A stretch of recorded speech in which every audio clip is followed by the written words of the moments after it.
And welcome to a new episode of More Than Dice. And there's Miss O'Kathy with her big old crazy... What is that? Jiro. Jiro? Kathy is still working on getting her computer fixed, so her camera is a little bit off. It's not the awesome HD. She looks like she's streaming from, 1997 or something? I don't think you recall streaming from 1997, but it didn't look that good. Because there streaming in 1997? I don't even know. Video recording? So it's more like a 2010. A 2010? Kathy, what episode are we on? Those of us who you want to feel old. Must be 98. We are on episode 98? Really? Yeah, Jeez. just 2 episodes away from 100. 2 episodes away from 100. Median says the 1970s. If it was the 70s, I would have white-ass collars or flowers appliqued on my shirt. So welcome to a new episode. Xander's here too. What? Welcome, Xander. Today's episode, we are going to talk about what happens when the weather changes in your area and you have to do different painting and drying times, and what happens if you mess up a miniature. Because I've noticed that a lot recently on Facebook. People are getting, oh crap, this happened, how do I fix this? And they're like, well, it's the weather. So... Should we talk about our sponsors first? We are. Who help us out? Yeah, I was getting there, but I was going to say what we were doing first. So, with that said, we want to say thank you to our sponsors. Our sponsors. Our sponsors. He's talking like a Chicagoan. Mechanica Studios, which will be at Warfare Weekend in a couple of weeks. Tectonic Craft Studios was at Dragonfall, so I got to hug my friend Dan, Tectonic Dan. Tectonic Craft Studios will also be at Warfare Weekend too, but I don't believe Dan can make it this year. He's sending a bunch of people to come and run this store for him. His minions, yeah. Excellent. Yeah, I think he's got something going with his girl that weekend that he can't. It's a busy time. Yeah. So, also Muse on Minis, guys, you'll see a link come up every so often in the chat where you can get a discount code to their store, which helps us out also.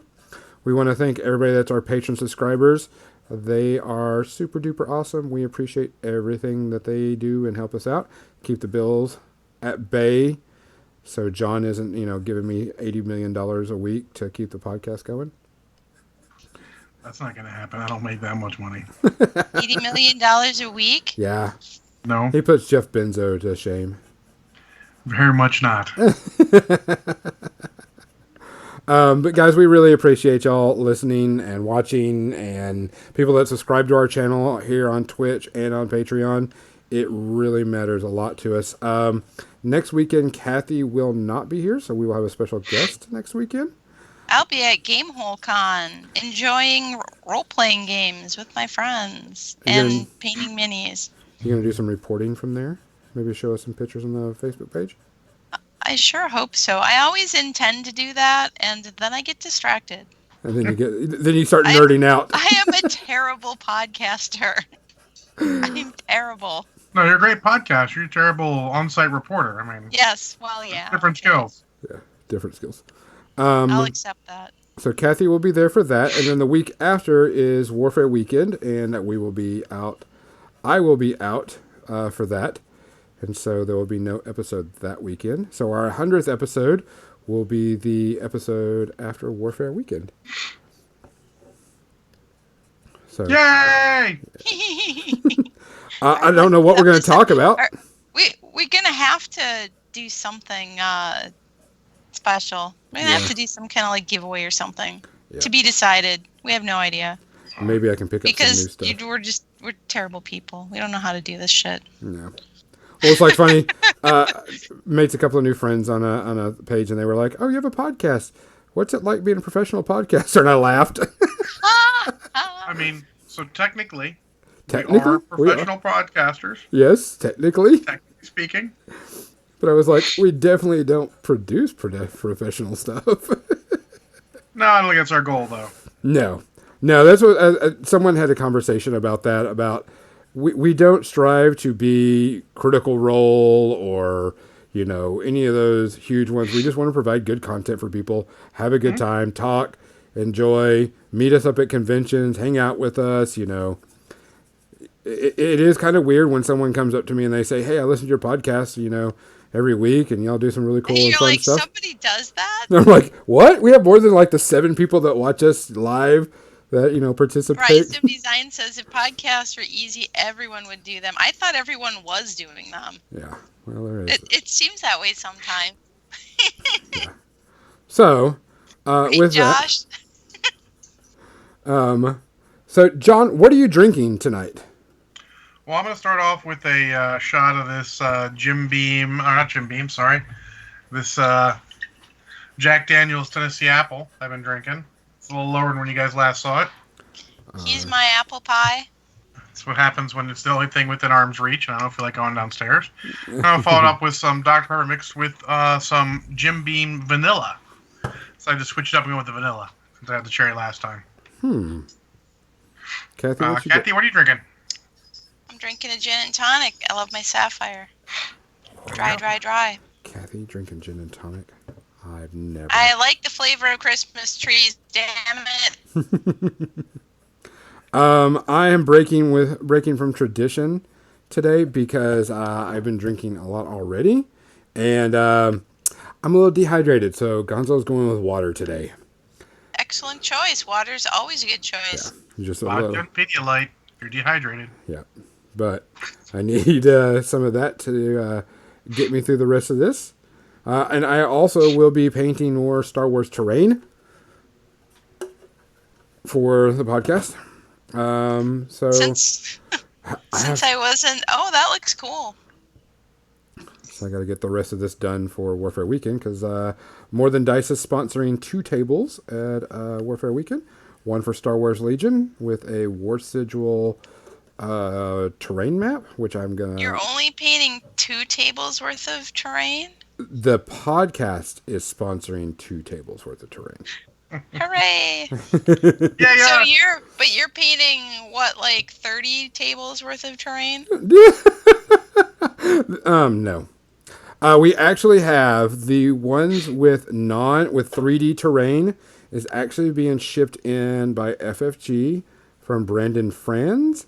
He did the tables, the Star Wars Legion tables for Adepticon and Gen Con, and they're freight dropping his stuff in. So what about all the other tournaments? Hey, what other tournaments are there? I mean, break down some Warfare Weekend stuff for us. Who's running tournaments? Well, okay, we have X-Wing, which doesn't have 3D terrain for the most part. They've got all. Yeah. Not even for the most part, at all. Right. Well, some people have started making like asteroids and some 3D stuff just for shiggles, but right, but they have space, the whole of space. Yeah. And then we got the Star Wars Legion tables, which, like I said, Brandon Franz is having his entire stuff, which was the stuff from Gen Con and Adepticon freight dropped in for the tables for that tournament, the Grand Championship of Legion. And then we have a couple of Guild Ball tournaments, and that uses 2D terrain. Can use some 3D terrain, but they're using the 2D stuff that normally comes with it. And then we got the Wild West, or Wild West Exodus? Yeah, Wild West Exodus. Oh, yeah, okay. And I'm sure they're going to have some 3D terrain, which is relevant for that game. Are they people who are organizing that one bringing their own terrain? Yes, they're bringing their own terrain. And then we have Judgment, which has no terrain because it's played on mats. Judgment. Okay, cool. They do have some terrain, but it's built into the table, the mats that they do. And then that's the one that's more like a board game with miniatures. Correct. Oh, okay. And then, of course, War Machine Horde will be using 2D terrain unless I can get the 3D terrain painted up for that we're sponsoring. Because I do have some 3D terrain I want to put on that table. I just got to make sure I get it painted enough time. So that's going to happen. Then we also have Dust. And Dust has its own 3D terrain they're bringing. Okay, cool. Let's see.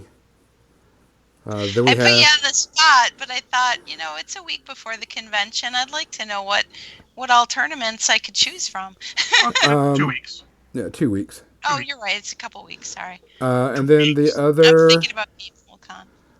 what's the other one? The other one what's the damn it, it's off the tip of the tongue. It's the Warhammer Underworlds, which doesn't have terrain because it's a board game.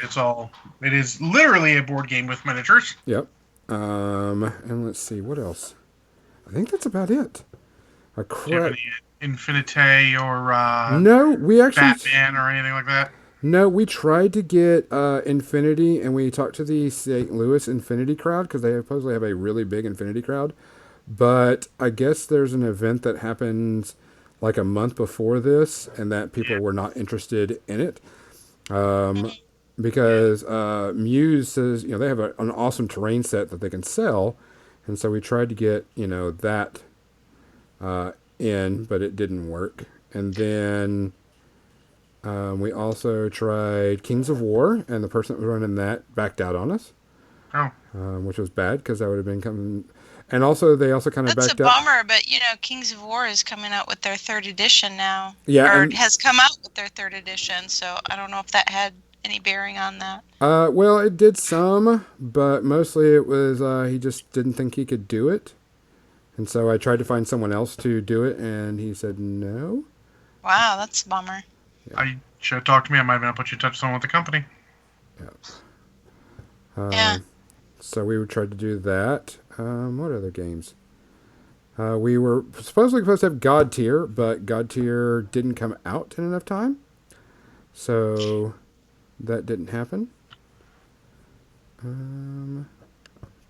But we have like Scrambles. We got a Twilight Imperium tournament coming up with it. There's going to be running 3 Twilight Imperium tables. Twilight Imperium. That'll be interesting. Yeah, 3 Twilight Imperium tables being played simultaneously twice a day. And so they're going to be that. And then Scrambles, of course, which you may not know what a Scramble is. I do like the idea of the Scramble, but tell us about it for our listeners. The Scrambles are 8-man tournaments. As soon as 8 people sign up, you play. We always do it for War Machine and Hordes, but since we have Star Wars Legion and X-Wing this year, we're going to include them on it. Because when people drop out of the Grand Championship, they can either go do something else, or they can do a hyperspace, or they can come over and do the Scrambles. And Scrambles are always popular because it's an 8-man tournament. So, you're playing 3 games and you're done, pretty much. And you can do something else. It's the only way to get our 1st, 2nd, and 3rd place dice, also. So, that was something that people were like... That's always been a big hit, so we just included other games on top of it. So, we're kind of excited about that. I know the X-Wing and Legion players... We didn't talk to the Legion, which is Brendan Franz, about doing it, because he's going to be running the tournament. We didn't want to put him on the spot of doing... an 8-man tournament on top of doing, the Grand Championship. So he, I pinged him on the post because they asked if they were going to do that for Legion 2. And I says, well, let me get in contact with him and see if he's willing to do it. I'm not going to pressure him because he's doing a Grand Championship. And he said, yeah, we should have enough space and we'll do it. And I'm like, cool. Scrambles have always been a big hit because I don't want to participate in the big tournament, but I want to play in a quick tournament. Play some new people. More That's what I like about it. Like, you could throw down with an Aeronautica Scramble or something, even if somebody were willing to do that, or just some random, Age of Sigmar. If somebody showed up and said, "Hey, I want to run an Age of Sigmar Scramble." Yeah, they're just quick 8-man tournaments, so people can just And then you don't have to organize a great big giant tournament. Nope. We do have someone, Erica is kind of in charge of our War Machine and Horde Scramble area. So, it's not like it's that, hard. I wouldn't say it's hard to do. It's a lot of organizing. But for the most part, there's not a lot of questions asked or, tournament type things going on. Because it's just a bunch of people playing in, a game. in a tournament style without all the tournament feel. Best way to put it. Yeah. And then what else? We got our painting competition, which I'm really psyched for because we got some really cool stuff coming about that. Because it's an open model. We got so each person is judged on their own merit. They're not judged against what other people are painting. That's the open competition. Yeah, and we will have an overall winner of the best painted model of the tournament. Mm-hmm. Just like anything else, but everybody's gonna be judged on a no gold, and then a gold, silver, and bronze type thing. But on their own merit, and then an overall winner that had the best. But we've got like dioramas and singles and all that stuff. What else? A ton of painting classes. We're running 2 full days of painting classes, 3 classes. 3 classrooms a day. Every 2 hours is a new class. So it's jam-packed with classes. Ton of awesome artists. Kevin Fannin is painting. He got FFG or Asmodee, however you want to put it, to send him a box of Wookiees, a box of Clone Troopers, and a box of Droideka, and he's going to teach people how to paint those. Oh, cool. Which I thought was cool of them to send in, the entire box because those things just came out. And he gives those out to each person in the class, so they get to take home that also. And then G Kim's doing some stuff, like a chibi class and like freehand and different skin tones. Lynn is actually teaching people how to take a model from prime to over the top tabletop, pretty much, even the bases. So there's going to be, she's got a whole day that she's doing all this. Lauren Fahey is doing something that's amazing, and almost all of her classes got sold out, which I thought was really cool because she has one of the most expensive classes, but you get a free judgment model with each class you take with her. Yeah, well, she's good too, and she's good at teaching, Yeah. So I mean, it's just that. Well, I mean, one of the things is this year is the first year that we've charged people for classes. Which I think is appropriate, and we should, because these people, this is their job most of the time. And for her class, you get good teachers when they're charging for a class. You get good quality. Yeah, and so she, all of her classes are like one of them is skin tones, one's metal, one's something else. But you get a judgment model with your class, and those judgment models are balls amazing. Yes. They're pretty awesome. So she's got that, which I think is really cool. Bunch of fun stuff. We'll be doing some I know that I can't remember the name of the people because Chris handled it more than I did. There will be live streaming of the X-Wing Grand Championship. And then there, of course, is going to be a live stream of the War Machine and Hordes by Privateer Press. So we'll have that all weekend. Will you be doing a better job of reporting from Warfare Weekend than I do of reporting from Gamehole Con? I'm going to go for no because he's running the damn thing. I will be trying to. I'll be taking a lot of pictures and running around and getting pictures when I can. Because I'm actually going up Wednesday night and making sure everything's set up Thursday. Because it's a little too light. Because that's what you do. Yeah. Because Thursday night is the opening of the vendor room, early access to the vendor room for VIGs. They have a Thursday night early access Yes. thing? Wow. So the vendors have to be there Thursday and get all set up by what time on Thursday night? I think it's like 8 or 9 o'clock off the top of my head. I can't remember. So how long is that open then? It's open for 2 hours or until everybody's gone. All the VIGs have gone through. Usually it doesn't take long. Everybody usually knows exactly what they want and go in and grab it. Because, of course, Privateer Press is going to probably have models up to 3 months in advance. And then there's like an exclusive model, an exclusive release that they have there also. So that we're waiting on that. So, I mean, that's like the big thing is everybody wants to get the early release stuff. Because we will have Creature Caster as one of our vendors. with the Monument Paints, which I'm really excited for because they're actually sponsoring our hobby hangout table. And Creature Caster supplied a line of their paint to be used at the tables. So I thought that was nice of them. That is very cool. That's good paint too. Yeah. So they'll be good stuff. They'll be there. They're a sponsor of the Hobby Lounge, and people can use their paints whenever they want.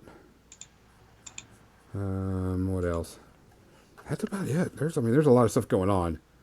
Tons of door prizes, tons of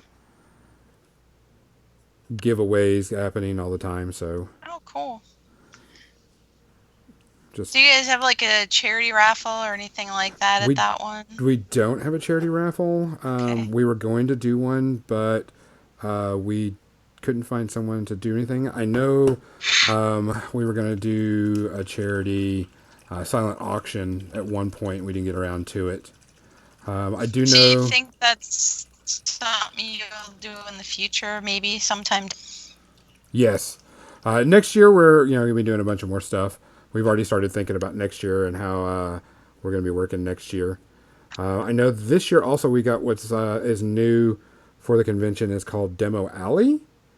And our Demo Alley is just an area right next to near the vendors, near the registration booth, where people can test out new games.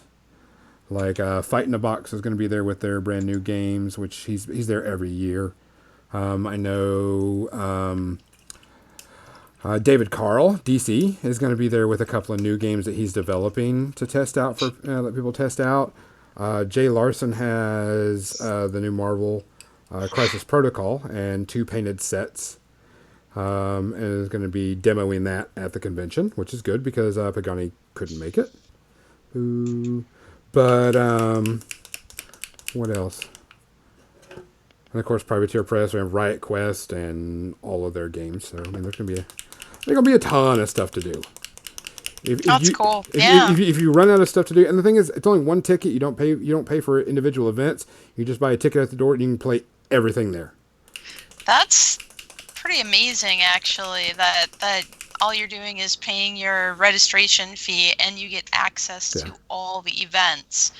That was something that Chris and I, when we were talking about it, is we did have to do pre-sign up because we had to worry about space at the event this year because we had some new things come in, but it shouldn't be. I mean, people should be able to get whatever they want as long as they're within enough time.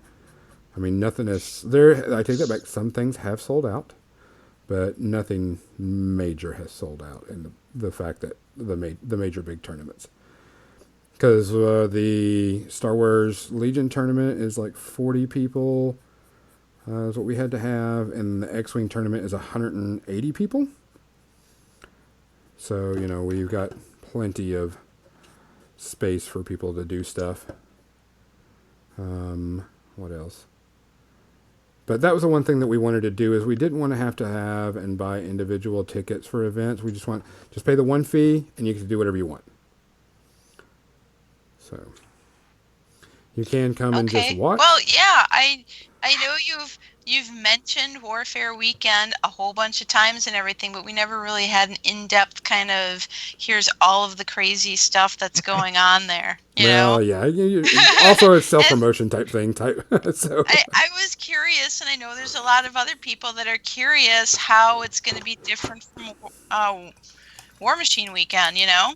Well, we've got a ton of games. We're also now the North American Championship for Judgment every year now.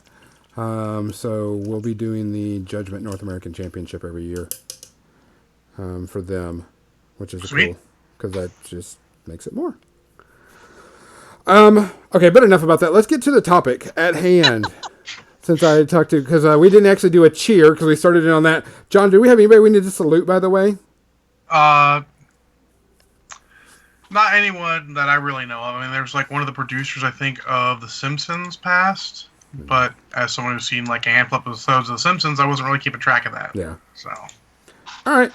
So guys, thanks for watching. Thanks for listening to us ramble for a bit right there. I appreciate it. We all appreciate it. Keep listening. Cheers. Cheers. Cheers. I didn't think that was a ramble. That was all. It was like a half hour dedicated to Warfare Weekend. It's about time we spent a half hour just talking about that convention, you know, just to see what's all involved in it, you know, because I know you don't want to feel like you're just plugging your convention, correct, you know, by mentioning it all the time. But, you know, having an episode where we find out right before it's happening, you know, what's actually going on there is, I think, pretty valuable. And I've had people ask me, and I'm like, I'm not sure. So it's all on our website. So if anybody has any other questions, they can definitely go to the website and find out. We have our schedule up and all that stuff. So I mean, if you need questions, and of course you can always reach me on Facebook or whatever, and I'll let you know about anything else that happens. We're going to try to do pictures. Well, of course we'll have pictures of all the models for the painting competition, because we're trying to get that solidified a bit more. And since we're doing an open competition and not just War Machine models, you know, all models type thing, we kind of like want to get that out there a bit more. Yeah, definitely. Because I think that's relevant now, as giving another open competition for people to join and do some cool stuff. And I just totally smudged all that paint I put on this side of this model. Oh no! The joys of painting terrain.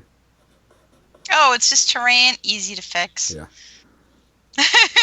Well, what's funny is just throw some weathering on it. Yeah. Well, what's funny is all for the last like month, I've been painting up terrain on the podcast for Warfare Weekend. The Star Wars Legion table we're sponsoring. Our last Adepticon meeting was about 15 of us sitting around the conference table clipping terrain off sprues. Yep. So, yeah. For we spent a few hours. We got pizza. We spent a few hours clipping terrain, and that's you know, it already had started before that. I mean, it's underway for 2020. Oh, of course. That's what people understand is people were like, you need to have 40K at your tournament at Warfare Weekend, and I'm like, oh, that would be really cool. Terrain. If you had somebody who is organizing that tournament and bringing all their own terrain and everything, well, that's one thing. Correct. You know. Because that's people understand is the terrain isn't just magically appear. The terrain fairies do not land and set the tables up overnight at conventions. Nice. Wish they did, but they do not. Yeah. Right. Well, and also getting it shipped there. That's the thing people understand. You got to get it shipped, and someone has to bring it. Yeah, and somebody has to store it after the convention's over. Yeah. All these things are things that need to be thought about. All these logistics for conventions. But anyways, so what's our other topic? Our topic today is, I've noticed it a lot on Facebook, because of course I'm in a lot of painting groups on Facebook and Discord channels, and the weather's changing. We're finally coming into fall to winter-like weather all over the place. And I've noticed a lot of people complaining about, you know, hey, I'm priming and this happened to my model, or hey, my stuff isn't drying as quickly, or I just dull coated all these things that I spent hours and hours painting and it frosted on me. That happened a lot. Or the people that primered their models and it got the, you know, bubbly sandpaper look to their models. Yeah, that weird texture. Yeah. And that happened quite a bit. I noticed that quite a bit. So I figured, since the weather's changing, we can talk about what can you do if you don't have your own individual inside hood area. If you don't have an airbrush. Or, you know, a place inside that you can do that. Because, I mean, even if you are doing stuff inside, you don't want to be, you want to make sure you wear a mask, and, you know, if you have a hood that can suck it all out, good. But even with just an airbrush, you want a mask. And they sell these little hoods on Amazon. They're like, They're not expensive. No. Yeah, they're not expensive. We've gone through 2 of them, but we use them a lot. I'd like to, there was one guy who had the ingenious idea of making a table where there's a fan that aims down. It's like a box fan mounted in the table that aims down with like a furnace filter over the top of it, so it's sucking the air down through the furnace filter. As a kind of, and then there's like a hood sort of built over that, but is for larger size kind of models. And I thought that was an interesting one for like just getting it out of your face. Yeah. Yeah. The one on Amazon is literally between $85 and $100. Yeah. It's expensive. But, That's the one we use. Yeah. I have one. I just haven't set it up yet. But a lot of people don't have those, and a lot of people don't know, what you can do, or they still are trying to prime outside or seal outside. And of course, like I said, the weather is getting wetter. It's taking longer for things to dry. I'm an outlier in this case because I like to just brush my Stynylrez on with a brush. Word. And I don't have to worry about what the weather's doing. That's the whole reason why I started doing it that way. Yeah. That's what I do. I got sick. I mean, I've had solid luck with spray primer anyways, but I still just... This is the first place I lived in when I could really easily do it. So I established ways to do it without having to fucking worry about that stuff. And it turns out that when you're brushing it on, just because you can see brush streaks in your primer and it's not like one solid color, once you paint over that, it doesn't matter. It's still going to cover. Yeah, you don't really want it to be one solid color anyways, because that means you've covered everything and you just a base coat to let your paint stick to it. Yeah. It's not even necessary in all cases. I have a friend who never has primed a single model ever. Oh yeah, I have friends who just they wash the plastic or the resin and then they let that dry completely and then they just start in on painting, and I'm like, what? But these are people that don't play with their models. They don't play games, but they don't handle them a lot. Oh no, Frank plays those models. He's just, I don't know, just the way he paints, it worked out well for him. That's cool. So it is out there for options, but yeah, you could brush it on. I actually think that's the number one way to get around all of that. Yeah, and when I'm done with it, I like to brush on Army Painter matte varnish. And again, I'm brushing it on. I don't have to worry about an airbrush. I don't have to worry about, dull coat frosting or any of that stuff. I just brush it on. It works really well as long as you shake it like it says on the label. Yep. And I do that as well. You've got a lot better control over it. You don't have to worry about any of that last minute bullshit that can make you want to commit seppuku. Yeah. or I know there's people out there that have done this and it breaks my heart. The people who grab the primer by mistake when they mean to grab the varnish. Yep. I've seen that plenty of times. So my response to that is an old, construction adage. Measure twice, cut once. Yep. Look at your fucking tool. Yeah. Failing reading labels, maybe paint the cover of one a different color so that at a glance, Just stop and take your time. We're all in such a hurry nowadays. Not everything can be in a hurry for. Accidents happen. Accidents happen. And there's more than one person who's had that happen to them, and I sympathize. Our big joke for me and Jim is, like, as soon as I get the model finished, he'll be like, it's ready for priming now. Are you going to strip that? Which is another thing I want to talk about is stripping miniatures, because some people... Oh, Scotty mentions I get an auto clear sealer in Rattle Can. It works even in sub-zero temps. So yeah, the products made for cars actually work better than the ones made for models in adverse temperatures. I've used, essentially for resin models where stuff may not stick as well, even if you've washed them. I've used auto primers, matte black auto primer that worked really well over resin back when I did a lot of Forge World. You just got to take a look. You got to try different tools. Sometimes you might need it. I actually have not tried Stynylrez over much in the way of resin aside from bases, and it seems like it worked okay. So I just have it, and that's what I use. So. Yeah. Well, I know that there was what kind of prompted this is, Marvel's coming out, and everybody's getting their pre-box sets. You know, like you got yours, and the Crisis Protocol, Yeah. which after Gamehole Con, I will be assembling that, and I'll probably be assembling it on stream. And so you can take a look at the models as they come off the sprue and everything. And then I'll be painting that stuff on the stream Tuesday through Friday every week after Gamehole Con.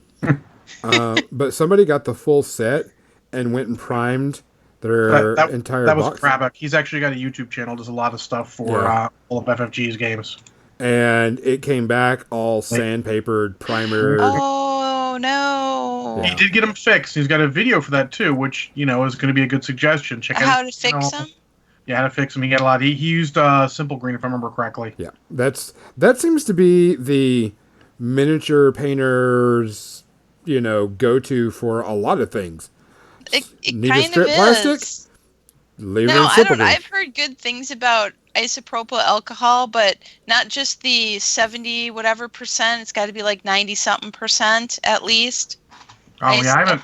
Of alcohol, and I've heard that works too. But I know I clean my synthetic brushes with rubbing alcohol, and that does a good job of getting acrylic paint and super glue out of the bristles. But I haven't tried stripping models with it. I've stripped plenty of models with Simple Green.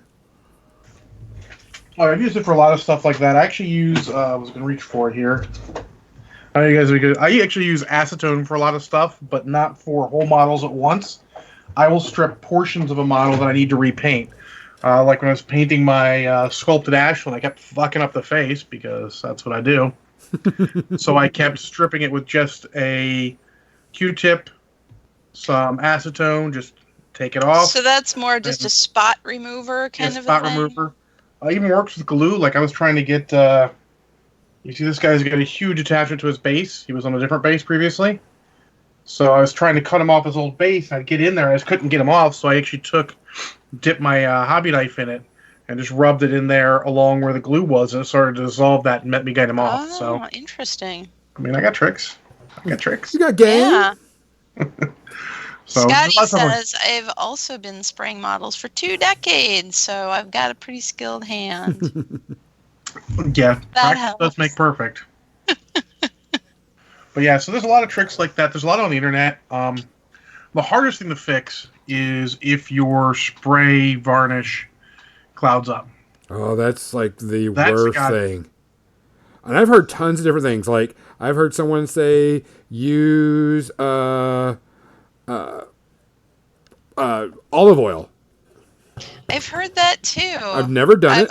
I'm like, how do you clean that off then? You like, I don't know. How do you get the oily residue off? I don't know. Yeah. Thank God it's not happened to me before. So. Yeah, the only one I know about is because when I worked at Games Workshop, we were actually not even allowed to tell people how to fix stuff like that because we can't be liable for the models, giving advice and all. But the only thing we said is sometimes if you take a second spray of the matte varnish, the second spray will clear up the first. But you want to make sure it's perfect conditions. And Comic Scotty Putty says, in all caps, olive oil does not work. Well, okay. Most of the time, he's been doing it for 20 years. I will trust him. It seems sketchy to me. Yep. I've had a model frost up before a long time ago, and I just did a second coat and it cleared up. So that was the only thing that I've seen. Seems to be the way forward. I would actually like Comics anybody suggested. I was just brushing on the second coat. Why tempt fate? Yes. Yeah. So I mean, I have done that. Also, for stripping models, I wanted to go back to that a bit because one of the things that I've heard recently was getting glue to unstick on metal and plastic miniatures was sticking them in the freezer for a long time. Like leave it in the freezer. That'll make the glue extra brittle, and if you pull it out, you can probably break it. But I mean, my trick works pretty well too. Just get a knife in there.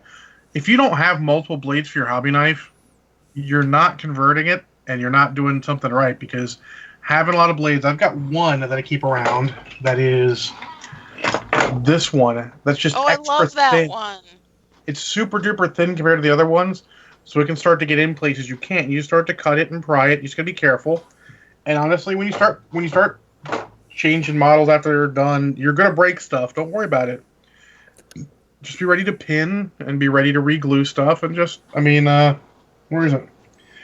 One of her legs came off when I was after I was getting her off her second base. She's on her third base now. And I just glued it back on. Worked. If I had to, I'd have pinned it. You just gotta be ready with all your things. You gotta keep your skills ready for stuff like that. You're gonna need them. Expect to have to pin things. Expect things are gonna break. Expect you're gonna have to fill gaps. Yep. You might even have to putty a sizable portion of some model. Be ready to do that. Just take it slow. Look for advice. I had to putty. I had a Elysian Drop Troop from GW Forge World a while back. Oh, man. My buddy had given me. I didn't like the way he was posing his base, so I literally cut one of his legs and just used a pin, reposed it, and then puttied in the leg. Mm-hmm. That's a great place to start because only thing I worry about in that is the folds of the cloth, and you can just follow the folds that already exist. Yeah, that's actually what doing things like that is what taught me how to sculpt with green stuff. Mm-hmm. Well, I've told you guys, I think the first one I did was the hair on what ended up being a Demon Princess, where I just followed the lines that already existed in the hair and just made it work. I'm like, just go. I still have the model somewhere. I haven't painted it yet. I've had to do that for, some Yeti model that came in a bajillion furry pieces. Mm-hmm. So you had to figure out how to fill the gaps so that the fur looked like it, wasn't an obvious seam. Just do a left turn for a second. I forgot to mention last week, Kathy, did you see the box set with the ogres and the undead stuff? Yes! That's like the me and Jim. That's like, because that's the Ossiarchs, right? Yep. Yeah. Yeah, Ossiarchs and ogres, that's like me versus Jim all over the place right there. Awesome. Just want to make sure you saw it. But anyways, yeah. I thought that was pretty damn cool that would be in a box set.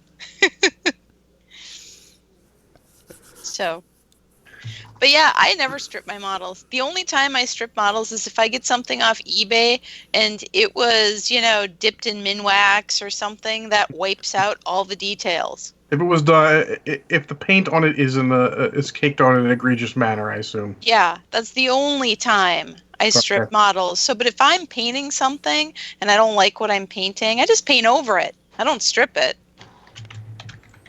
Yeah, absolutely. And like I said, if you've got acid or something like that, you can strip parts of it. If one particular part is thick and the rest isn't, just hit that part. Just take it off and dip the other end of your Q-tip in water and then just water down to sort of neutralize the acetone so it doesn't start to eat the plastic. Because acetone does eat plastic. I don't care what anyone says. It takes a while. I cleaned off. I put my name on all my figure cases. I put my name and then my what the army is on all of my old GW figure cases. And when I got to change the army, I literally just take some acetone and put it on a paper towel and wipe it off, and black comes off with it off the case every time. Yep. Yep. You just got to do that. And you got to water afterwards to neutralize it. Yeah. I think the water is key to keep it from getting too far and doing too much. Yeah, you're basically just rinsing it off again. Yeah, rinse it off again. It dilutes it so it won't be as effective. That's sort of what you do with, I think that's standard operating procedure with caustic chemicals. Having Scotty Potty goes, I stripped HeroClix with acetone. Use it sparingly. Yeah, I never stripped them. I just primed them and went. But some of the newer models, as much as I love to bag on WizKids, some of the newer models are getting to be actually okay. I hear that those pre-primed ones that they did for like D&D stuff or whatever it was, the nozzles, whatever, if you strip their primer off, there's actually a lot of detail on those models. I haven't actually tried that. I have not tried that, but I have heard other people say that. Be interesting to see. I haven't bought any of those models, but they seem pretty solid. They're going to be doing pre-primed Transformers models, which will be interesting. I heard a lot of people that take the pre-primed stuff and strip that primer and then put a new coat of primer on. I've seen that happen quite a bit. That sounds like work. As long as it didn't do a horrible job at it, I'm just gonna go. Well, there was somebody there's that plenty of stuff. I'm like, Jim and I both have gotten stuff off Amazon where, it's not painted the way we want it. We want to paint over it. We intend to paint over it, but as long as the details aren't filled in by thick paint, we're just going to paint over it. We don't even need to prime it much. Like if you're filing mold lines, then just prime those areas. So we'll have things that look like they were painted by somebody else with lines of primer where the mold lines used to be, and then paint over that. Well, there is a website out there, or someone did take a bunch of the D&D figures and did a before, like here it is, the pre-primed ones, and then stripped the primer away and then showed the detail hidden underneath the primer. So I thought that was interesting. That there's much that after the primer's been stripped, the detail is actually really good underneath it. It's just they took the primer on too thick, which I thought was an interesting take because they decided to do that themselves and see if there was. But some of the pre-prime stuff is pretty good, and then some of it is, it's the face is just nothing but a slick portion of the body. There's no contours or detail at all. Yeah. But I like the spot removal and the spot addition with the brush on primer. Usually does a good job there. I mean, there's a lot of different techniques for that. You can look at that, but the key is back to the main topic: is if the weather is getting weird, be it the heat of summer, sometimes you've got those rains pass, but it's still humid as fuck day afterwards, or whatever.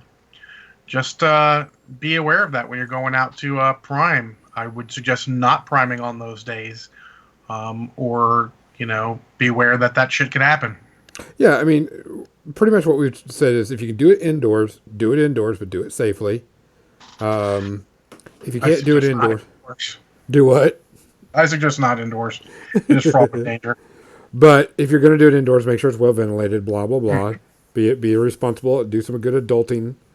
But if not, make sure you do it outside. Like I have a garage, and it's not the best place, and it's still outside, and it's still a different temperature, but it's better than being directly outside. So I mean that's the way to do it. If you've got a model that has caked up because of the primer and got that sandpapery look or whatever, I think we're all agree is that Simple Green is pretty much a good try and go to. Depending how bad it is, if it's not too bad, brass brush. Go. Correct, yes. Oh, okay. Yeah, because you can brush a little bit off. At auto parts stores. Yeah. Or hardware stores. Go. Get them. They're great. They work for a ton of things. But if it's gone too thick and you're worried about it, you can do the Simple Green. Do you think steel wool would work for that too? I'd be very careful with that because you're going to eat detail real quick. Okay. Yeah, use brass. Brass is softer metal, so it's less likely to eat. I mean, if you scrub at a model with the brass brush, yes, it will eat detail, but it won't do it easily. Steel will be fine if it's caked on pretty hard. You figure you just need to get some. It'd be a good first step. Get the hard parts off real quick with steel wool because you've got a handful of it. It's pretty easy. And then go with something afterwards, maybe in different spots. But I'd be careful with it. You can use a good stiff regular toothbrush if you have one that's a real stiff toothbrush. If you're worried about it, if you're too worried about it, you can try it. It's not to get it off as well as the brass.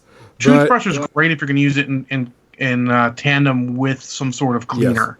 Yes. If you're Simple Green plus toothbrush, boom, you're golden. Yeah, you're going to be pretty good with that. It's gonna come out. If you got time for that shit, you're good. Yeah, you're good. Which I've done it before. I stripped a bunch of metal Iron Fang pikemen that I got from a convention. I just dumped them in a glass jar with some acetone, and it was like, shake this up for a few hours, and... Please tell me you took them off the bases first. Yes, everything was off the bases. The first time I did that with Metal Space Marines, I did not take the bases off. Oh, no. I had base goop. I mean, acetone dissolves plastic. Can confirm. Yes. But, I popped them off the base, and then I put them in the glass jar, dumped the acetone in there, and then just shook it up, let it all get all in there, and then just pulled them out, and then took the brass brush and went to town on them and done. Glass. Do not use plastic. Yes, don't use plastic. Can confirm acetone eats through plastic. Yes. Don't use plastic with acetone. This is all voice of actual experience. Yeah. Luckily, we did it all over a porcelain sink, so when the one plastic container busted, you're like, oh, why did that? Oh, acetone. Yeah, that makes sense now that I'm thinking about it. Yes. As you're working in a card shop that sells things, you're like, I've got all these card holders, the 2-part card holders. I'll put it in that. And then you're like, why did it eat through that? Because it's plastic. Because it's plastic, dumbass. Oh, Scotty has to go. Got to go play Mario Party with his daughter. Oh, have fun. Yeah, absolutely. Have fun, man. I actually enjoy Mario Party. It's a fun party game. Yeah. But I mean, that's something. Know what substance to use so you don't melt the plastic or completely scratch it up. And I would even say, honestly, and this is really extra adulting, look up the material safety data sheet for whatever you're going to be using. If you see a chemical and you're like, I don't know what it does, or I'm not trusting this, it doesn't have that, look up the material safety data sheet for it, and it will tell you all the things you need to worry about. Acetone also you need to use in a semi-ventilated place because that shit stinks. Oh, yeah. It's basically a nail polish remover. So keep that in mind. True story. But those things exist for a reason. Having worked in a warehouse with chemicals and shit all over the place, it's good to know. I tell you all those things you need to know. Like, don't try to UPS spray paint. No. Yep. No, you have to put a special sticker on there so they know they can't send that by air. Correct. Because that could end poorly. What? No. Yes. Pressure is a thing. No. Yeah. So. There's John's life experience. I don't have life experience with the spray paint thing, actually, just from being a shipping stuff for many, many years. Never actually seen or heard of one exploding. I've never. Can. Ooh, tasty. And it might be one of them being safe rather than sorry, but it's an airplane. Let's be safe rather than sorry. But with the changing weather, that was a very thing that started coming up that I thought was interesting to talk about. And also with changing weather, sort of related to that, be aware of what kind of weather you're leaving your models out in the vehicle with. I know some of us just throw our stuff in the trunk and leave it there.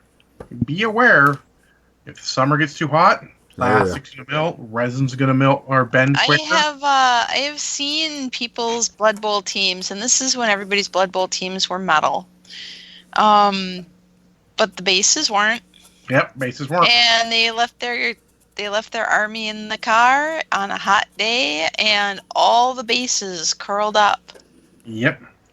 And trunks usually don't get that hot unless you're like in a desert. But also, paint. Mm-hmm. Super hot or freezing below freezing weather, your paint will be affected. Your primer. Your models should be treated the same way because they can be affected too. Like Gonzo said, freeze the glue. If you leave your models out in a temperature and you use super glue on them in super cold temperatures, that is going to affect your models. Now the metal is expanding and contracting, and that's going to have an effect. So keep that in mind. Like I don't mind through the majority of most of the weather in most of the places that we're living, as human beings, it'll be okay. But when you get those extremes of temperature, keep that in mind. Take your bag inside with you. Don't leave it out in the car too long. Especially the plastic ones when it comes summertime. Oh my God, there's plenty of times. Oh, geez, yeah. People will be like, oh. I would say any modern models because if you're just playing with metal models, you're like, oh, I don't need to worry about it. Metal's not going to be affected. But you're super gluing that metal, and the super glue is affected. So at that point, you're affected. Well, yeah. And the plastic bases are affected, so... Yeah, because it's funny, because the plastic models wouldn't care as much because they're being plastic glued to everything, and that shit ain't going to come apart. You got to cut that shit. It melts it together, for Christ's sakes. Or maybe you put it on a resin base. You're going to make that particular bond less. So don't chance it. Bring them in, especially when it starts getting weird weather. Yeah, but I mean, like I says, the right now with the changing of the wetness, because I mean, things are going to take longer to dry. Things are going to be, taking longer to get things done. You just can't get things quickly in and out. And the process of frosting on models is becoming pretty big right now. Not only primer, but with, sealant. And even with your painting models, like the different temperatures, we live in air-conditioned houses, but air conditioning is going to affect you differently in different times of the year. So even in the heat of summer, my room still gets a little warm and a little bit humid, so paint dries out quicker. So you got to use your wet palette and be aware that even then it might dry. The palette itself might dry out quicker if you don't close it or keep an eye on it. Oh, definitely. And other stuff's going to dry quicker, so you need to keep that in mind. Like I noticed my water bottles here. I haven't opened this in like weeks. If this had been in the summer, it'd be about here. You'd be able to tell. I mean, it'd be just condensation on the top. That shit happens. Keep that in mind when you're hobbying. That all these other things affect what you're doing.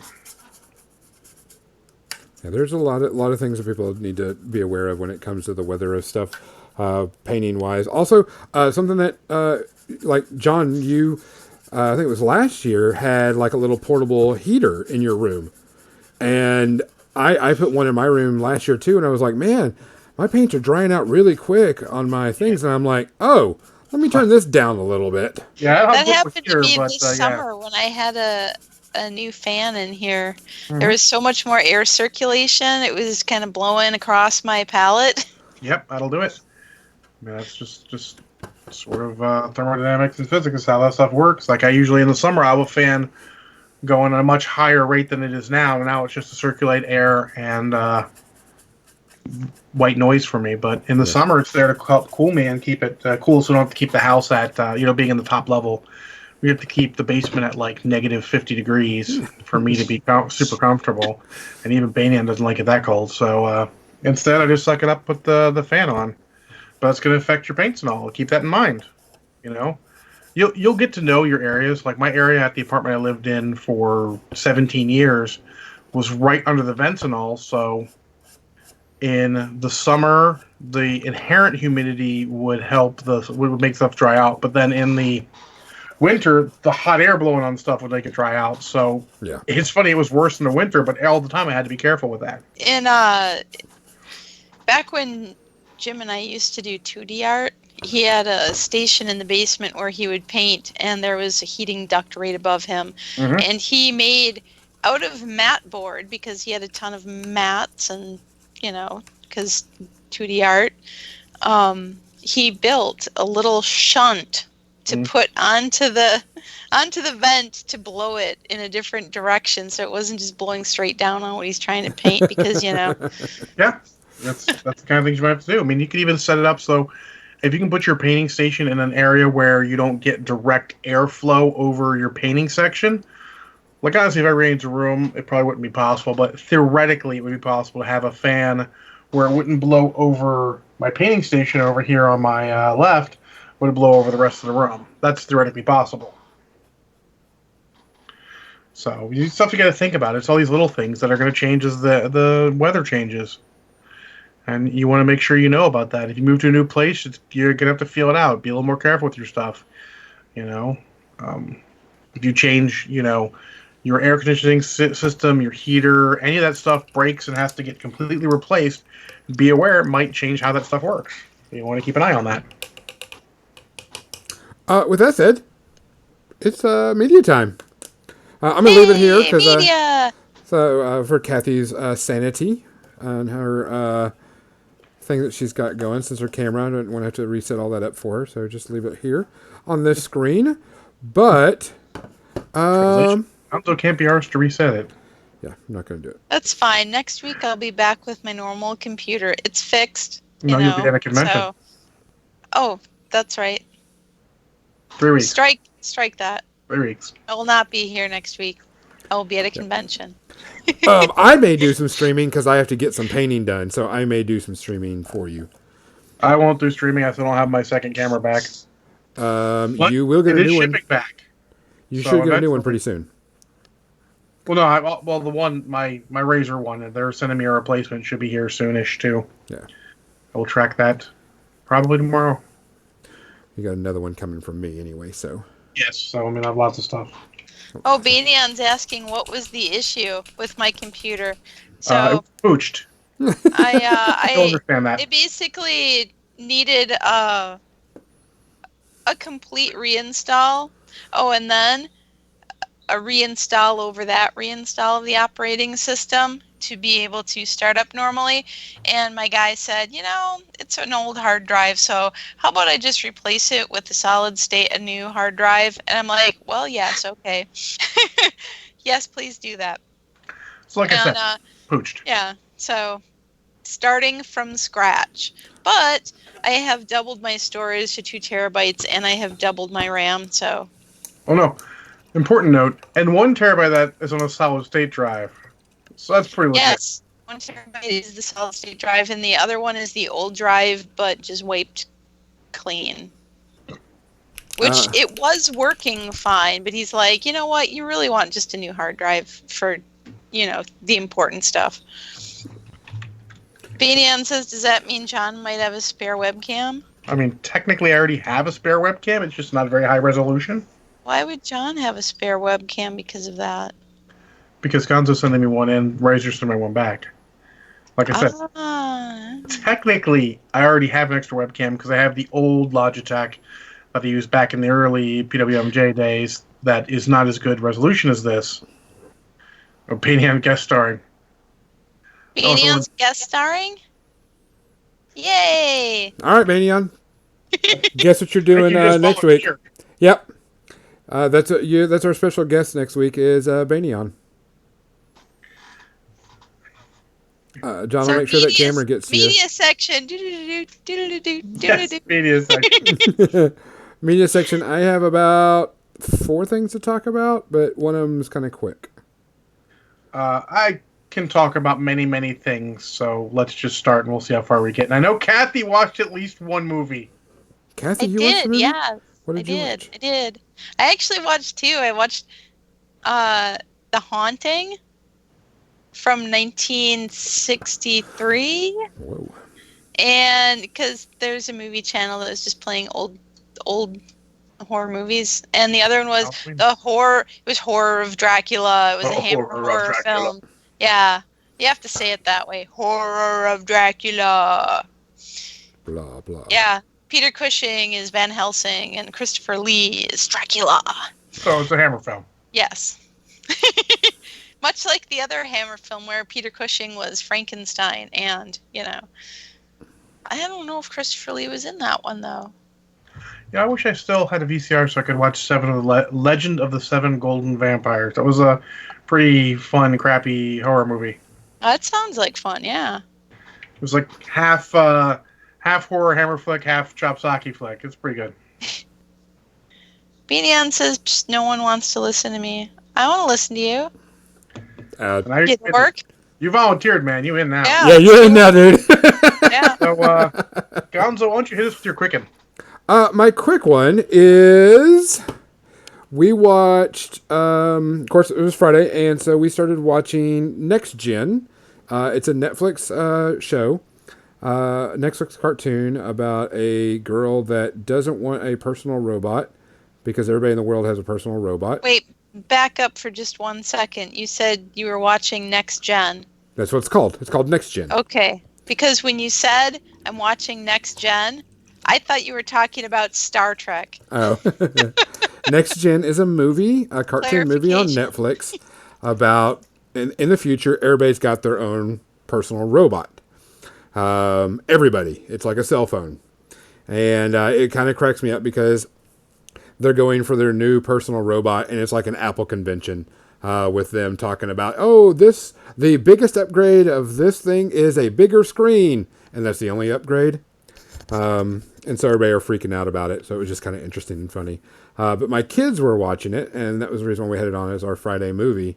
And it was interesting because there's this scene where the robot that's in the show learns to understand dogs. And their dog, the girl's dog is in there, and he sees this robot outside and starts barking at it. And so the robot turns on the dog translator, and the dog was like cussing, but it did in the cartoon. It's not cussing; it's just bleeping. The censorship bleep, bleep, bleep, bleep, bleep, bleep, bleep, bleep, bleep, bleep, type thing. And 2 of my kids started freaking out. And goes, "Oh my God, the dog said curse words!" And I'm like, "No, the dog didn't say curse words. The dog got bleeped because the dog was going to say curse words. And they were like, no, he said it. I could hear it. And I was like, what? What did it say then? Beep, beep. I'm like, oh. It's like you're reading too much into this. Just let it go. Now bleep actually is just as bad because of the implied curse word behind it. Correct. That's what they were going with. Is like, I was like, okay. I have a message for everyone over the age of, say, 15 who thinks that. Bleep. There you go. But I just thought it was interesting. We didn't get to finish watching it because we watched another movie before that. So I'm going to give a good full kid review after we watch it this coming Friday.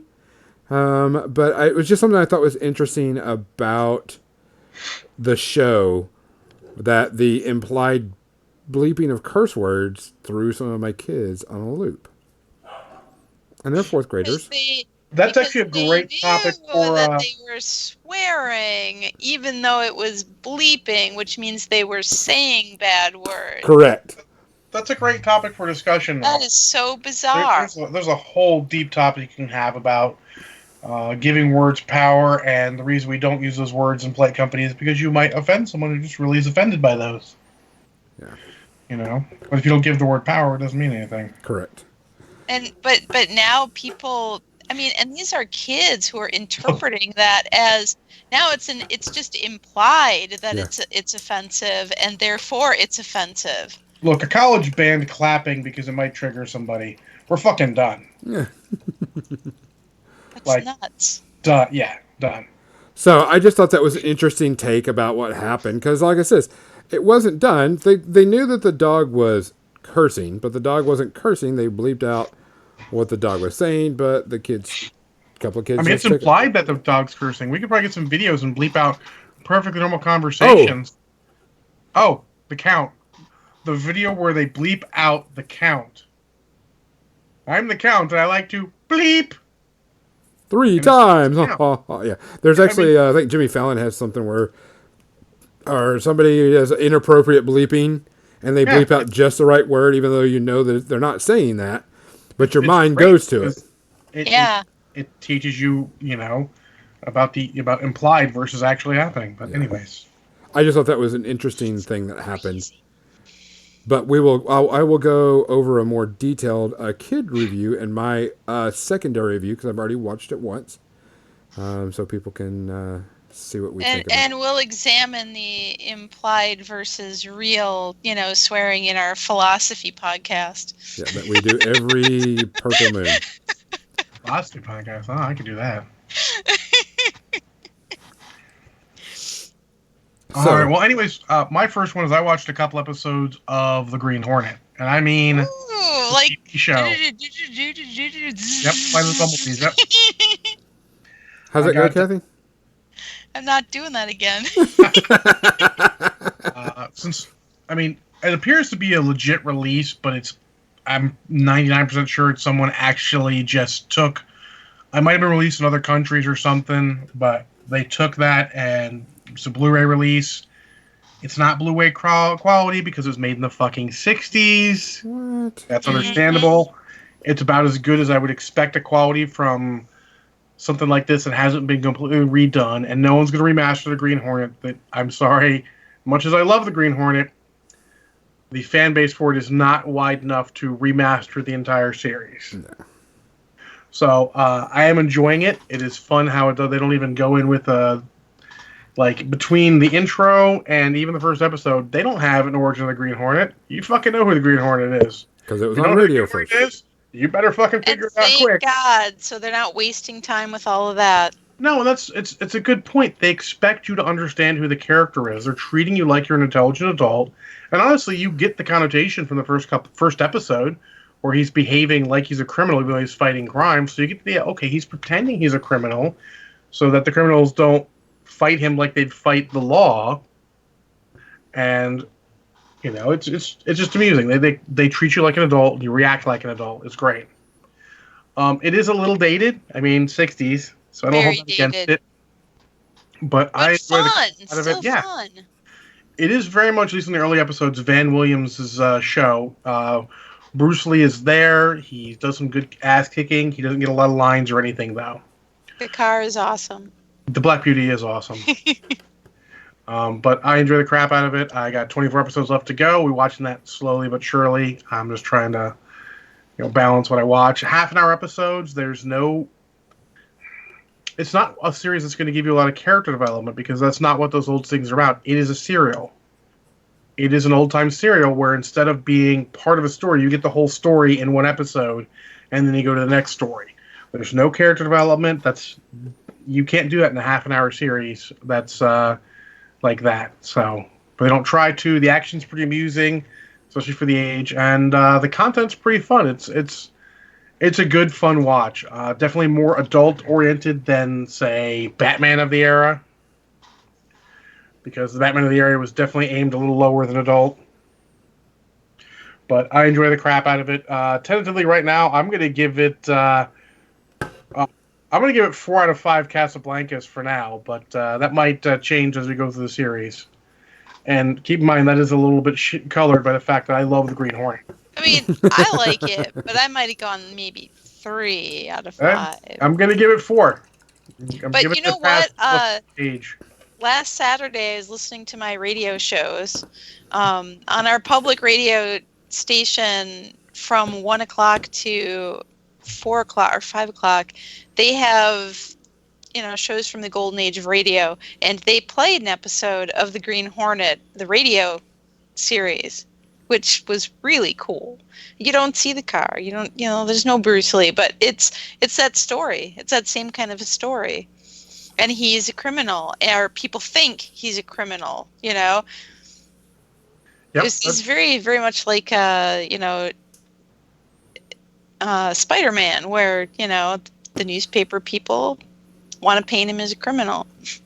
Yep, and the only real difference is that Spider-Man actually is like, no, I'm a hero. The Green Hornet's like, no, I'm going to act like I'm a criminal around criminals, but I'm actually, a hero. So I love it. I'll also point out, for those of you keeping track, I haven't fully reviewed the Green Hornet movie yet because I haven't watched the rest of that shit show. Because apparently it is the one movie in the past, we'll say 6 or 7 years, I have not been able to watch the whole thing of because I apparently have standards, and that's where I draw the line. I don't think it was going to be 5 space herpes, but it just insults me too much. So not quite Atlantic Rim? No, God, no, not Atlantic Rim, but also, I think I need to have the right amount of liquor in me to watch the rest of that movie. Speaking of low standards for a movie, Kathy is one of your 2 classics. That was it. Horror of Dracula. There's really not that much that needed to be said. It was in 1958. It was Peter Cushing. It was Christopher Lee. It really was surprisingly closer to the actual Bram Stoker's Dracula story than I expected it would be, with the Journal of Jonathan Harker. Okay. And how he goes to Dracula's castle to work in the library and stuff. It does. I mean, obviously it has its differences, but that's the same characters were there, and Mina Harker ends up actually she ends up getting bit, but they're able to tear the curtains down in the castle while Dracula's still out of his coffin, and the sun streams in and turns him into dust, and she gets better in this. Spoiler. What? I don't think you need to spoil that. It's been done a million times. Spoiler, Dracula gets dusted.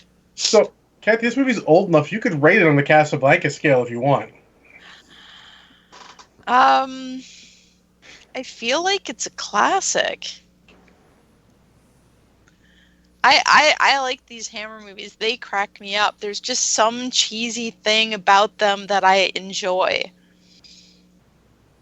I don't know. 2. I would say 2 Casablancas. I'm not going to be. It's not an epic. It's not horrible. I did say that my view of Green Hornet was colored by the fact that I really like the Green Hornet. But I just like him. I think people should give it a shot. But it's possible that the younger generation of today might not appreciate the cheesiness that is Hammer horror films. I've noticed a lot of youngins have a problem with anything made before, say, Star Wars. Yep. Which is why it's my line of demarcation. Because they're just not into it. The graphics are too bad or what have you. The storyline is too slowly paced. Yeah. I don't know. I enjoy the crap out of some of those old movies too, but... The Haunting, though, it was Hill House. And I'm thinking that they must have... Did they remake that in the 70s as The Haunting of Hill House? They did remake it. I don't know when, though. 2000s? Didn't they? And they just did a Netflix series, didn't they, have something about Hill House? Yep. I remember seeing it in the 2000s at the theater with a bunch of friends. There was like... I want to say almost a dozen of us went, and only 2 of us watched the entire movie. The Haunting sucked me in. I mean, it's ridiculously dated, but... It sucked me in as kind of a psychological. There's a psychological thing going on with it, and you don't see monsters or anything. You hear things. You just get these feelings. So it's more suspense than horror. Yes, it is. It is. It's more suspense, really. I think suspense more than horror. Yeah. Plus, you get cheesy Dracula horror. But go ahead and finish your review of it. Go for it. I liked in the end how the chick. The chick had her own crazy problems, and you never really knew. Was she going insane? Was there something sinister with the anthropologist that brought them to the house to do this sort of experiment with these people who he thought were more in touch with their psychic, supernatural kind of sensitivities? Was he just kind of bullshitting them for his own ends? Was he playing a trick on them? Was his wife involved because she shows up at the end? You're not really sure. In the end, it's not, you're left to kind of decide that on your own. Sweet. So what do you give it on either scale? Oof. I'd give it 3 space herpes. Not space herpes. What do you... Yeah, space herpes. Yeah, 3 space herpes? Okay. We'll go with the space herpes, yeah. So, I thought it was cool. It sucked me in, but it really is dated, and there is the cheese factor, and, would I watch it? I probably would, but now I kind of want to... I think when I was a kid, I watched The Haunting of Hill House, like the 1970s kind of thing, and now I want to find that. Well, do it to it. That sounds like the perfect opportunity to watch the movie. Says chick. That's all I see. In reference to what? Because I called somebody a chick? The chick? Look, there are certain words that trigger. That's how I roll. That's how I roll. Gonzo, what's your number 2? Number 2 is the movie we all watched this weekend with our kids, was American Tail. About, the mouse immigrants coming to America, which everybody, like all of us, would know about. It was actually a pretty big movie at the time because the music was really, really cool, and a lot of people all got into it. I think it won some everything, but I thought was interesting about it is all the voice actors for it are pretty much dead and gone. Pick me. John. I've never seen the whole thing. Which movie is this? American Tail. Is this the Fievel one? Yes, it's Fievel. I never saw it. Yeah. I saw part of Fievel Goes West. Hold on, Kathy, quick, internet high five. Y'all are horrible. Is that the Disney thing? It's not Disney. It's not even. It was Steven Spielberg, actually. Oh. Yeah, it just didn't pique my interest when it came out. I was at that perfect age where I would have not watched it just to rebel. Yeah. But it came out. The kids actually liked it, which I thought was interesting, as how dated it is, and how everything. I did think it was hilarious that they did have these pigeons on there, and of course the pigeons are kind of drawn big-breasted, like, a cabaret lady or whatever. And I had a couple of the kids going, look, they got boobs. And I just thought that was hilarious. It's a pigeon breast. Yeah. Wait, Stop that pigeon? Is it like the ones from Animaniacs? That pigeon. Remember the pigeons in Animaniacs, and they had the god pigeon? No, yeah, I do, but that wasn't it. But it just was interesting that they drew their attention. It's dated. It's still got some good music. It's still got relevant stuff to it. But it, of course, the kids liked it because it was just a cool little cartoon. But there's really not a scale to it anymore because it's just a cartoon that's just dated now. Because there was some stuff there's like, oh, you wouldn't be able to get with that racist comment today. How many Secret of Nims do you give it? See, you can't do that because I love Secret of Nims, but I also love the book a lot. Secret of Nim too, but Mrs. Frisbee and the Rats of Nim was the shit. Yeah. So I'm not going to give it a scale. It was just interesting. Birdfellows. They could live action redo that. You can rate any movie. And you could go really dark. It wasn't bad. It's more like 2 space herpes out of it. Okay. I mean, sometimes movies are dated and you can't get past it. Yeah. I mean, but it's not quite old enough to go on the Casablanca scale. Sorry. No, but I mean. But the Rescuers might be. Yeah. Rescuers is my shit. But the next thing I want to talk about, I'm going to go into more detail. 5 Casablancas. Rescuers done. I had the record. I had the mini record. I had it all. Fuck yeah. So. Anybody got anything else, or? Oh yeah, I got the actual movie that Banian and I both watched. Uh-oh. So I tried to buy Dread on Amazon Prime, but it just kept not working. So instead, I grabbed a random DVD that I've been watching some clips on YouTube of and watched the whole movie, and that is The Three Musketeers. Which one? 2011. Who were the actors? Mila Jovovich, Logan Lerman, Christoph Waltz, and Mads Mikkelsen. Okay. Luke Evans. Was it closer to the Alexander Dumas? No. God, no. Was it closer to the Disney one with, Oh, yeah, Orlando Bloom's in it, too. I forgot. Thanks, Banian. I would have gotten to him. It is closer to none of those because it is also some kind of steampunky. Yeah. It starts off with the Three Musketeers plus a Milady de Winter. Is this the one with the floating airship battle? Yes. Boom! That's the one. Yes! Oh my god, that was so horrible! It was great in all the right ways. Oh my god, I loved it, but it was horrible, but it was fun.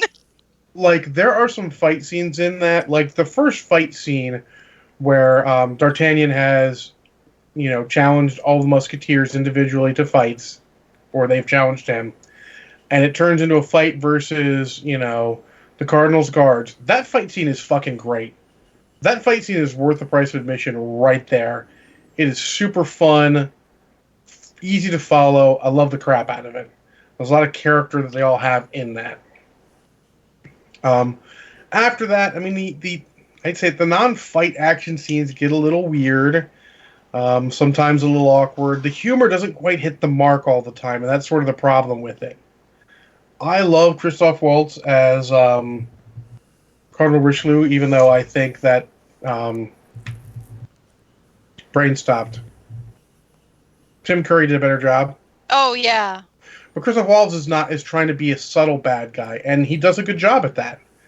I think, and people are going to hate me for this, Mila Jovovich is unnecessary, and I won't say the worst part of the movie, but she doesn't add anything to that movie. But her husband directed it, so she was fucking going to be in it. Yeah. She doesn't really detract from the movie, but she doesn't add to it. I feel like you could have put anyone else in there. Well, Release Milady de Winter's appearance in the movie, and it would have been fine. The bones of the story are solid, but the bones of the movie don't include a woman in a major role. Correct. Yeah, they made her a little actiony. So they had to kind of write that shit in. I mean, there were a lot of shit into this. Let's be honest. They were in Da Vinci's vault for the airship plans. Like it's all. I mean, I love the airship battle alone, while it was really cool, is so implausible. Oh yeah, it's reality in this movie don't often talk. Oh, not at all. I love Orlando Bloom as Duke of Buckingham chewing scenery. It is great. He is a movie twirling your mustache villain like we don't get anymore because they're too cliche, and it was fucking glorious. And it's got some solid sword fights. I would love to see another, Three Musketeers. I'm a big fan of Three Musketeers. I love good, solid sword fights. Mm-hmm. I think this one had better sword fights than the Disney one. Asterisk, I haven't seen the Disney one in quite some time. But Probably, obviously, I would agree. It went off the rails pretty quickly with the whole Disney one steampunkiness. had amazing. They had some fun humor. They had some fun actors. It was. The Disney one's more of a hit because it's more consistent throughout all of it and fun. Yep. This is fun through the whole thing, but it's a little it zigzags a bit. I enjoy the crap out of it. I'm upset it doesn't get a sequel. I'm going to give it 2 Space Herpes, being fair. It is better than your average action movie. You should probably watch it, especially if it's cheap or free. But it is not by far the penultimate, ultimate take on the Three Musketeers by any stretch. No. Which I would actually say probably is, even though it's a different story, The Man in the Iron Mask is probably the best. But that's just me. Gonzo, I left you a little time for another one. I'm going to do one because I've been looking forward to this series. It just came out on HBO last week. Been looking for it. I've been a huge fan of the graphic novel. The movie was okay. Yeah, necessary series. Yeah, and this first episode blew me away. The new Watchmen series on HBO came out. It is a sequel to the Watchmen graphic novel. It does not follow the movie. It follows the graphic novel more. Oh, good, because I never saw the movie, but I read the novel, the graphic. The movie is actually a bit more solid than Gonzo gives it credit for. No, it's good. Zack Snyder's best work, honestly. No, having watched 300 recently, it's probably his best work. The reason why I say it doesn't follow the movie is because some of the things that happen in the TV show did not happen in the movie. So you would need to know the graphic novel. And to be fair, the changes between the graphic novel and the movie are in favor of the movie, though it works in the graphic novel because of the medium, if you understand what I mean. Yes, 100%. I 100% agree with you, and that's the reason why I say that it goes from the graphic novel, not from the movie, because some of the events happen in the TV show. Let's talk about the cast of characters. Regina King is one of the main actresses.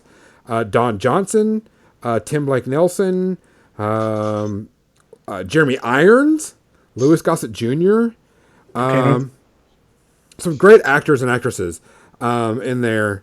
And it's really cool to see Don Johnson in a TV show again. It was really cool to see him because, we all know him from, what he's known for as Miami Vice for more than anything. Nash Bridges. He did Nash Bridges for a long fucking time. Yeah, but I mean... See, this is why we're friends. We're like connecting all over the place tonight. I mean... But... so this takes place in 2019. It was interesting how they opened it up. They opened up the story with the Tulsa race riot or race massacre, if you really want to go into detail of the lynching and killing of African Americans in 1928, I think it was, or something. I don't know what was interesting is I knew about what happened. I just didn't know the real details. Because at one point in the story, this plane flies over the area and actually throws dynamite down on the people. And I'm like, the fuck? And so I looked it up. After I got to watch an episode, I went and researched about that. And there were people flying planes and dropping dynamite on people during the actual happening. And I was like, that's so fucked up. That's pretty fucked up. It is. It made me want to go research it and, learn more truth behind it, which is really cool for a TV show for me to do. As you know, I can't watch TV shows and sit still very long. I didn't touch my phone once watching this episode, which is a really big thing for me. But it is in 2019. Cops have to hide their face in fear of getting hunted down and killed. Superheroes are not outlawed per se. Robert Redford is now the president, which is, it foreshadows. There's a lot of, everybody knows the X-Men movies. Bryan Singer did a lot of X's all over the place for X-Men. The guys that did this series do a lot of the smiley face with the blood drop all throughout the show. So you see all this. But it's it's like it's not bad. It's just, oh, okay, yeah, cool. You do see Dr. Manhattan at one point in the show, but it's like on a radar picture, so it's not like he's in the show. That's the only character from the past that they show in there. Well, I mean, it's 2019. That makes sense. Correct. It's kind of interesting because I don't want to ruin a lot, but there's a group of people that are Rorschachs, and they've got a certain name and what they're doing. There's a lot of racial tension with this series so far, which is where I think they're going to go with the whole thing. Music, great. The way it's filmed, great. Bloody and brutal like the Watchmen movie and graphic novel, yes, very much so. It doesn't hold back. The characters are believable. Nobody's got superhuman powers, because there's like no Dr. Manhattans. The superheroes are in this, which is, or technically Ozymandias. He had superhuman powers. Don't let anyone fool you. Correct. But Sister Knight is who Regina King plays. She's the primary in that.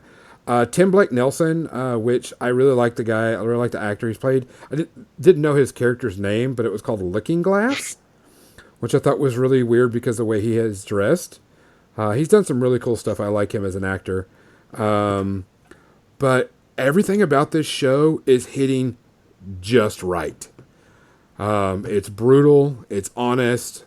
It's pushing all the buttons of just enough to make you go, oh yeah, fuck you. And yeah, people were shitty back then. It throws a lot of our own history back in our face, like, of course, the race riot. I cannot fucking wait for next episode, which is on tonight. As soon as I'm done here, I got to make a phone call with somebody, and I'm going to go watch it. 0 space herpes for me right now on the first episode. So Gonzo's watching The Watchmen. I give it an unnecessary, not going to get HBO just to watch it. If I ended up with HBO for another reason, might watch it. Coming out pretty soon is His Dark Majesty, which is going to be coming out also on HBO. Which let me check my Give a Shit meter. You don't. I don't even know what that is. Look it up. It's the Golden Compass series, right? Correct. It's the Golden Compass series. I do know what it is, and Bane and I had a discussion, but I don't care. But yeah. I forgot one thing we need to talk about. What? Really quick. What? The last trailer for The Rise of Skywalker. I watched it. I'm at the point where, okay, it's cool. I'm just ready for the movie now. You know what I'm saying? I'm just ready for the movie. It was cool for me. It had some neat stuff to it. The voices and everything else that's going on. I'm tired of the secrecy. I'm ready for it to be done. Not as in a bad way, but I'm ready to know. On the podcast. I mean, but this is in a trailer. But I'm glad they actually gave us a full trailer, not just little clips. You get some periods where you see, oh, there's some shit going on, and I'm very pleased with what I've seen. Yeah, like I said, it's nothing negative about it. I'm just ready for it. Banyan is too long of a build-up. We've been watching trailers and teasers for such a long time. We actually haven't, but okay. You have. Okay, I have. There's only been, one teaser and one trailer. So, I mean, every other movie gets more than that. I've seen more than that for Terminator Dark Future. Correct, but I've been reading all the stuff about it and looking at all the pictures, and, that I'm just like, I'm ready just for the movie. As I love to say, that's a you problem. I think it's actually the right amount of trailers. Speaking of Terminator Dark Future, I will probably be seeing that in the theater, and I might actually see it next Friday since I don't have not Brushhead Dave there, because I am intrigued. I am too. I'm probably going to wait till it comes out in Blu-ray or whatever and watch it. Well, I hope to give it a good rating that makes you want to go see it in the theater. But going back to Watchmen just a little bit, I love Jeremy Irons. I love his role in this. I can't wait to see more of him in there. Jeremy Irons. He's just Jeremy Irons. I mean, for fuck's sake. He plays. Are you talking about the best part of Batman versus Superman, Jeremy Irons? Yeah. This is because he plays. They've already spoiled it. He plays Oz, so he's still in this for some reason. That's perfect casting. Regardless of whether I think it's necessary, that is perfect casting. As an old Ozymandias, yeah. Hot damn, yeah. It was really good. I highly recommend it. Go watch it. Just be gone and go watch it. Start episode 1 and go have it. I got a million things. I got 24 episodes of The Green Hornet. I've got season 3 of Stranger Things. I've got first season of Lost in Space. I've got the last several episodes of Jack Ryan season 1. I don't know how I'm supposed to get time for. I'm going to quit my job to get time to watch all this shit. Yep. But I mean, it was for anybody. If you like dirty, gritty, Watchmen, from either the comic or the movie, you'll like this series. And the acting is superb. Great actors in it. Can't wait to see the rest of it. We can talk about this in more detail another time. I've got a bunch of stuff I want to say on it, but I don't want us to take us too late because it is 9:36 in the Eastern time zone, which is the most important time zone. Sorry, Central people. All right, guys. Thanks so much for joining us. I'm Gonzo. I'm John. I'm Kathy. Good night. I just waited for you guys to finish. But there is so much cool stuff in this series. I cannot wait. Like, there's this one part where everything goes really